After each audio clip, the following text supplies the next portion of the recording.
அவர் ஒரு பொதுக்கூட்டத்தில் பேசிக் கொண்டிருக்கும் போது, நடு ரோட்டில் நின்று பேசிக் கொண்டிருக்கும் பொழுது, அங்க வந்திருந்த ஆம்புலன்ஸ் வண்டி, நோயாளிகளை கூட்டிக் கொண்டு வந்த அந்த ஆம்புலன்ஸ் வண்டியை நுழைய விடாமல் அதற்கு என்னெல்லாம் தடங்கல் செய்ய முடியுமோ அதை தொடர்ந்து செய்து கொண்டிருந்தார். இதற்கு பொதுமக்கள் மத்தியில கடும் எதிர்ப்பு தெரிவிக்கப்பட்டது.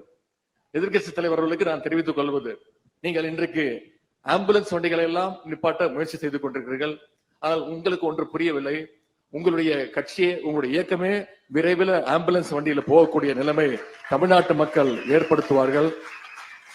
விரைவில் ஐசியூவில் தான் உங்களுடைய இயக்கம் அனுமதிக்கப்படும் என்பதை தெரிவித்து, உங்களையும் காப்பாற்றுகின்ற அந்த பொறுப்பை நம்முடைய முதலமைச்சர் அவர்கள் செய்வார் என்றதையும் இங்கே நான் கூறிக்கொள்ள விரும்புகின்றேன்.